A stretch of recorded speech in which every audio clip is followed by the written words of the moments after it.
Hello student, नमस्कार। तो आपका स्वागत है इस वीडियो में और मैं उम्मीद करूंगा मेरे प्यारे बच्चों कि आप सभी एकदम बढ़िया होंगे, मजे में होंगे, तंदुरुस्त होंगे और अपनी पढ़ाई का भी बहुत ही जोरों शोरों से बहुत ही जबरदस्त तरीके से करोगे। सो आ गया वो समय जिसका आप सभी को था इंतजार। आप लोग इतने समय से अपने पास एग्जामिनेशन की तैयारी कर रहे थे बेटा, और अब बस कुछ दिन बचे आप लोगों के पेपरों के लिए। तो मैं यहां पर मैं आप लोगों के लिए बेटा लेके आया हूं कि आप लोगों का जो पेपर नंबर 1 है सी इंटरमीडिएट के अंदर एडवांस अकाउंटिंग, उसके लिए 4 day strategy. Because I feel कि आपको 3 से 4 दिन पहले पेपर में देने चाहिए, बिकॉज बाकी पेपर्स में तो ऑब्वियसली आपके वो 1.5 दिन ही मिलना है।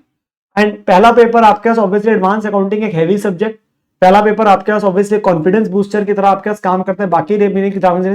Minimum 3 days I would say, and maximum मैं आपको बोलूंगा 4 डेज, दैट इज सफिशिएंट। तो 3 to 4 डेज मैं यहाँ पे आप लोगों के साथ बेटा 4 डेज को लेके यहाँ पे स्ट्रेटेजी को लेके बात करने वाला हूं। हाँ, अगर आपने 3 दिन ही रखने हैं तो अकॉर्डिंगली आप ऑब्वियसली थोड़ा सा आपके पास में फिर वो आपका चेंज हो जाएगा। Now the strategy which I made for you, यहां पर बेटा मैंने मिक्सिंग करी of the chapters as well as the counting standard. The reason being because आप अगर पहले सारे चैप्टर्स कर लेते बाद में एएस इकट्ठे करने मुश्किल हो जाते हैं, ठीक है ना, या पहले एएस करते हैं तो बाद में चैप्टर्स के लिए, तो वो कहीं ना कहीं एक आपके प्रॉब्लम रहती है हमेशा। तो इसके लिए मिक्सिंग करेंगे डेली बेस पे चैप्टर एंड कुछ आपके पास एएस, जिससे आपके पास एक मिश्रण अच्छा बना रहेगा। साथ के साथ मैं प्रेफर करूंगा कि आप मान लीजिए फर्स्ट हाफ में अपने डे के जो है वो आप अपने पास में चैप्टर वाले पार्ट को दीजिए, और फिर बाकी अपने पास सेकंड हाफ के अंदर में आप एएस वाले पार्ट को दे सकते हैं, जो मैं आप लोगों को एक बार रिकमेंड कर जा रहा हूं। अगर किसी बच्चे को लगता है कि वो अपने हिसाब से किसी और तरीके से प्लानिंग करना चाहता है तो बिल्कुल कर सकता है, ऐसी कोई बात नहीं है। एंड जो भी बच्चों ने अगर कोई चैप्टर्स को मान लीजिए अपनी जो रिवीजन करी थी आपने पिछली रिवीजन कुछ भी 10-20 दिन पहले, तो अगर उसमें कोई चैप्टर को बिल्कुल टच नहीं किया था, आप छोड़ चुके हो 100% आपने वो चैप्टर छोड़ा हुआ है, तो अब आपके पास इस समय उसको नहीं देखने की जरूरत। इस समय वही करने जो आपने पहले किए थे। यस, कोई नया नहीं, जो आपने 100% छोड़ दिए थे उनको नहीं देखने का फायदा, ठीक है ना, जिन भी टॉपिक्स को अपने पास छोड़ा हुआ है। नाउ आप लोग बेटा, मैं आप लोगों के साथ कुछ और भी बातें करूंगा यहां पर वीडियो के एंड में। एक बार के लिए मैं आपको गो थ्रू करवाता हूं जो प्लान है। अगर 4 डेज की मैं बात करता हूं तो 29 से लेकर आप 2 तक अपने पास में पढ़ रहे हो, 3 तारीख को तो आपका एग्जामिनेशन ही है, ठीक है ना।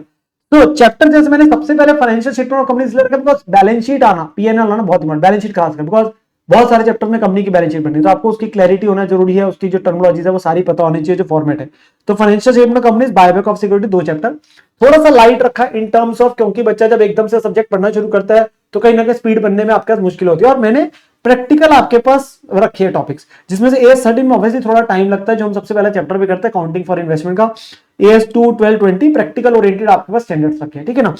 देन नेक्स्ट जो आपके पास चैप्टर रखा है cash flow statement, branch accounting, obviously थोड़ा सा बड़ा हो जाता है ब्रांच अकाउंटिंग, और आपके पास कुछ अकाउंटिंग स्टैंडर्ड्स रखती है। हाँ, ब्रांच अकाउंटिंग वाला पार्ट आपका जैसे एएस 11 में भी कवर हो जाता है, ईफो वाला फॉरेन ब्रांच का, तो कुछ कनेक्टेड रख दिए। ये जो छोटे छोटे टॉपिक है ना, like basics of accounting standard, जो है स्टार्टिंग में हम करते हैं अपने पास में, क्लासिफिकेशन वगैरह की बात करते हैं, एप्लीकेबिलिटी की बात करते हैं, वो भी प्लीज देख के जरूर जाइएगा बेटा, उसमें मत छोड़िएगा। SMC, non SMC, level 1, level 2, level 3, level 4, वो वाले क्राइटेरिया की लिमिट जरूर अपने पास देखना, इसलिए मैंने उनको भी लिखा, मैंने किसी पार्ट को इग्नोर नहीं किया, ठीक है। देन 1 मई को बेटा एक हैवी डे मैं जरूर बोलूंगा, बिकॉज आप एक फ्लो में आ चुके होंगे, तो ये एक हैवी डे है जिस दिन आपके मेजर चैप्टर से इंटरनल रिकंस्ट्रक्शन फिर भी इतना समय नहीं लेता, बट अमेलगमेशन ऑब्वियसली एक अच्छा खासा समय लगता है, और इंपॉर्टेंट वाले जितने भी एएस है वो भी मैंने यहां डाले। अगर आप लगते हैं किसी और दिन में शिफ्ट करना है तो कर सकते हैं। ये सारे आपके एसेट बेस्ड आपके स्टैंडर्ड्स आ जाते हैं। 10 है PP, 16 borrowing cost, 19 lease, 26 intangible, 28 impairment, तो कनेक्टेड आपके पास एएस है, तो वो इसीलिए मैंने इनको सिंक में रखा है। एंड देन सेकंड को आप अपने पास कंसोलिडेशन एक हैवी आपका बड़ा चैप्टर हो जाता है, उसके साथ कनेक्टेड 23, 27 इसका जो कॉम्प्रिहेंसिव टाइप क्वेश्चन है वो प्लीज मेक श्योर कि अपने पास करना।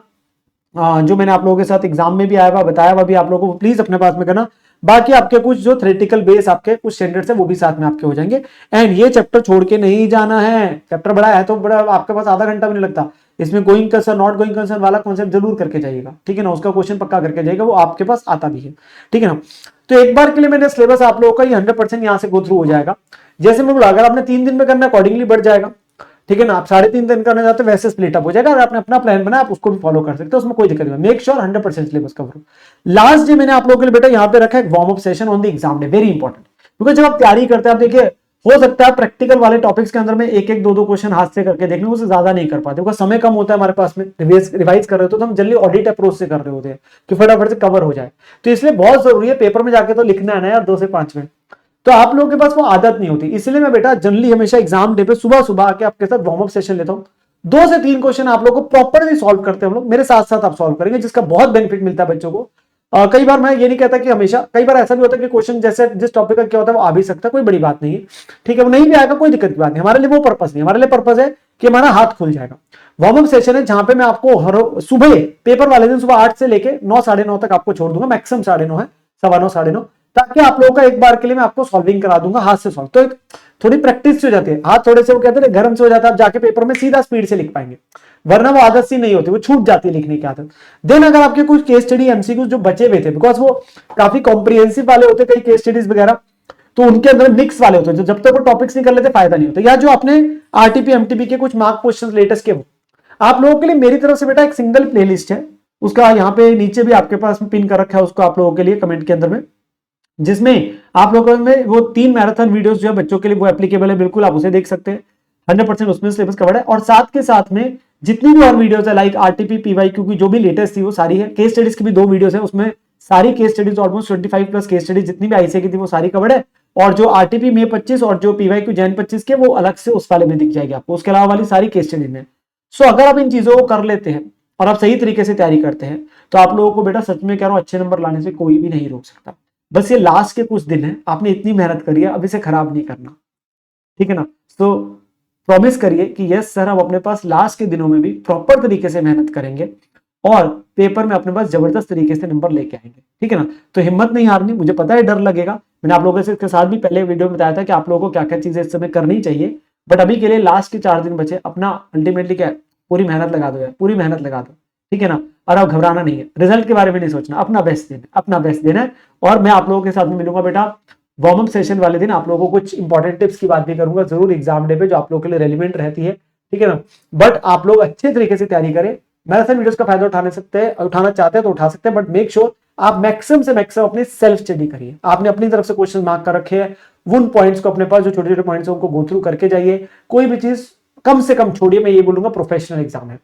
ये मत सोचिए मैं कुछ लिमिटेड से टॉपिक कर जाता हूं, नहीं ऐसा नहीं। हाँ जिनको छोड़ चुके फिर उसका आप कुछ नहीं कर सकते, बट लिस्ट अभी जिनको किया हुआ उनको लास्ट पॉइंट पे भी करना है, ठीक है ना। सो मेरी बेस्ट विश आप लोगों के साथ में मिलेंगे हम लोग वार्म अप सेशन में, अपने पास में आग लगा देंगे, और आप लोग इस बार एग्जाम्स के अंदर मुझे पूरा विश्वास है फोड़ के आने वाले हैं। पहला पेपर है, इसमें बिल्कुल भी आप लोगों के पास में बेटा कोई गुंजाइश नहीं पेपर खराब करने की, आप लोगों को पूरा एफर्ट देना है। एनआईसीआई के सरप्राइजेस से हम लोग बिल्कुल वाकिफ है, कुछ भी हो सकता है, पर हम अपनी मेहनत पूरी करके जाएंगे जो हमारे हाथ में। चलो साइनिंग ऑफ मेरे प्यारे बच्चों, बाय बाय, मिलता हूं आप लोगों के साथ में 3 मई को सुबह 8 बजे।